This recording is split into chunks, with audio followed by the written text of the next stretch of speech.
Hello everybody, my name is Mr. Badbit and I'm here to give you game reviews you can actually use, and today we're talking about making the switch from the launch Nintendo Switch to the Nintendo Switch Lite for 30 days and what I noticed in that time. So with all that said, with all that out of the way, Future Joe, start the show. So you heard me right. Today we're going to talk about making the switch to the Switch Lite, and I want to address some of the biggest concerns that people have with the Switch Lite and see if it's an actual alternative from a normal Switch. So we're going to break it down through its specs, the build qualities, and the games on the Switch Lite and how it runs them. So with that said, let's get into it. So here's what we're going to do. We're going to talk about the specs that you're going to run into on a day-to-day basis. Now, if you want to get into the weeds, there's the image up there above and the link down below. That'll sort you right out. But right off the bat, I want to talk about the first thing you notice with the Nintendo Switch Lite, which is the screen is a lot smaller. It's a 5.5-inch screen compared to the Switch that is a 6.2-inch screen, which means you're losing a little bit more than a half an inch of screen real estate. Now, a lot of people have had problems with that or expressed their concerns because, hey, you know, Nintendo games are really text heavy, like Mario, Zelda, and if you get into the JRPGs like Fire Emblem, man oh man, are those super text heavy, and it's hard enough to read as is. How is the Switch Lite going to handle that? Well, it's not going to automatically make the text bigger. It's not how it's going to fix it. Actually, the impressive thing about this screen is that it has as many pixels on this 5.5-inch screen that it does on the normal Nintendo Switch, which means that letters are going to look a little bit crisper because the pixels are denser. That means you're not going to have a screen door effect. You're not going to see the individual pixels as easily as you will on the OG Switch. So letters are going to actually appear better and crisper to your eye. Now, is it going to fix small text? Absolutely not. If you have glasses, if you have a strong prescription, it is going to be difficult, but it's going to be as difficult on the OG Switch as well. So for me, having normal eyesight, I didn't run into many problems. In fact, I preferred this screen over the OG console. Now, the second thing is the size of the Nintendo Switch Lite. Some folks out there think that it might be just way too small because when you get them side by side, it is noticeably smaller than its grandpa, the Switch OG. So how does this thing feel in the palm of your hands? And that's the second spec, which is the weight. This whole unit will weigh as much as a Nintendo Switch does without any of the Joy-Cons. It actually weighs a little bit lighter than the OG Switch without any of the Joy-Cons. And when you hold it in your hands, it just kind of feels right. It feels at home. My fingers fall pretty much where they're supposed to be. And the first thing I truly noticed is not the size or the screen. It's actually the weight. See, I have bad carpal tunnel. Look what I can do on command. Yeah, it's disgusting. Kids look forward to that. And so holding the Switch where it weighs about 0.81, almost a pound in the palm of my hands meant that the weight was dragging my wrists down, which was getting my carpal tunnel inflamed, which means, in old man talk, I couldn't game that well on the go. I could game for maybe 20-30 minutes and have to stop, where the Switch Lite, since it weighs just a little over half a pound, I could game way longer on the Switch Lite than I could on my OG Switch. My longest game play session on the go with the Switch Lite was clocked in at about, I think, an hour and like 34 minutes. That's a long time in the toilet, and I felt perfectly fine. Now, again, if you're an adult and you have big meaty hands, it's not an issue. It's still comfortable. If you have small hands like our president or some small children, this is perfect for them. They're going to just play it with ease. This is, at the end of the day, meant for kids.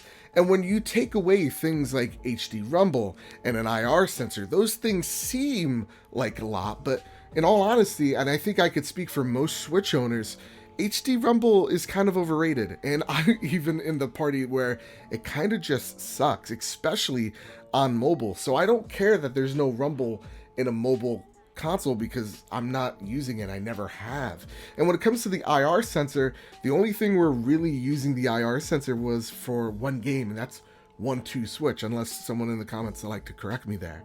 So other than if you're interested in Labo, or for the 5 people that are, or, HD rumble is really that important for you, you're really not missing out by switching over to the Switch Lite. And if you have a launch console, this will get you better battery life, 3 to 7 hours. Now, with that said though, if you buy a new 2019 Switch after August 2019, that Switch will have better battery life. It'll have, I believe, 4 to 9 hours of battery life, which makes sense because it's a bigger console, it's a bigger battery inside. But I had never had any issues while I'm gaming and just went, oh damn, I have to stop because I'm out of battery.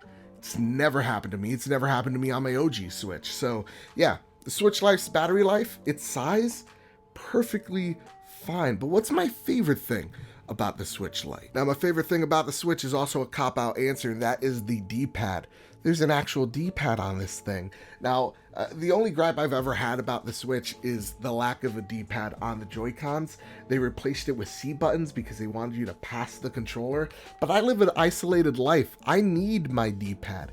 And with this already just existing on the Switch Lite, it makes it my go-to console if I want to play side-scrollers like Mario or indie games on the go. I want to play it on this D-pad. And the funny thing is, this D-pad isn't even the best thing ever. It's just decent. It's there. It exists. But the fact that it does means the world. Now, okay, I sing this thing's praises. Obviously, I like this console. In my 30 days of owning it, I have liked this console a lot. There has to be something wrong with it. Well, if I try really hard, like, I'm not a fan of where the speakers are located at the bottom of the console. I think that's dumb. But there's not really much. I don't miss the IR sensor. I don't miss HD rumble. But what I do miss is the option. And what I mean by that is I understand that this is a mobile only console, but for $100 more, and I get it, $100 means something more than others. I can just go get a Switch, get a bigger battery, get a bigger screen real estate, and the option to plugging this thing up to my TV and playing Legend of Zelda. I don't have that option for the Switch Lite, and I think that's where it drags it down.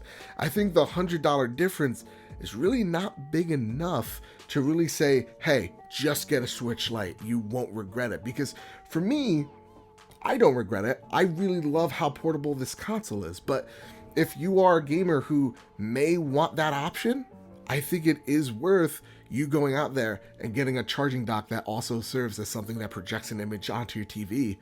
I definitely think that. At the end of the day, I think the Switch Lite is there to replace the 3DS.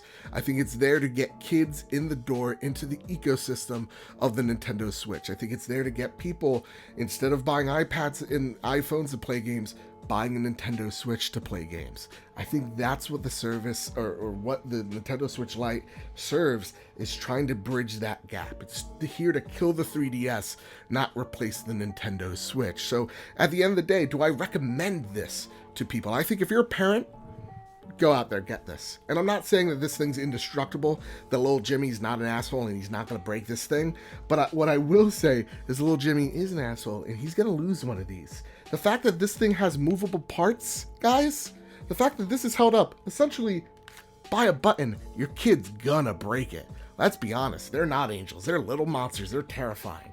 With the Switch Lite, little Jimmy's gonna drop it, and sure, he might mess it up a few, but it's gonna last way more drops than a Switch. Now, also, if you're just in it for mobile, and you don't want to play on a screen, you don't even care about the option, then absolutely, the Switch Lite is there for you.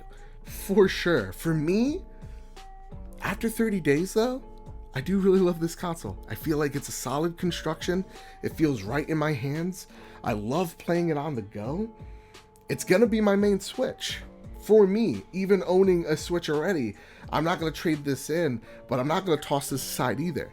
You know, I will be using this as my Splatoon machine for the most part because I love playing with a controller. So this is perfect on the go, but honestly, yeah, it is a toss-up if you should go out there and buy a normal Switch instead. I think if you have kids, yeah, they're gonna break the Switch. Get them a Switch Lite until they're grown up. If mobile is the only thing you want this thing to be, you want it to be your Vita 2, your indie machine, go for it. It's there. Enjoy yourself. But if you want more of that functionality, I don't see why you wouldn't go to a normal Nintendo Switch. So with all that said, with all that out of the way, those are my thoughts on the Switch Lite. I think it's a great machine. I think it does depend on who you are as a gamer if you should buy this or not. And I hope I helped you with that. And if I did, please hit like, share, subscribe. It really does help me out. Builds this big, beautiful family that we call home at Bad Bit Games, because that's what it's all about. It's all about video games, whether it's in reviews like these, news, impressions, a podcast called The Trophy Room we do each and every Thursday. It would mean a lot to me if you hit that subscribe button. So with all that said, with all that out of the way, keep your wits about you and have a nice one.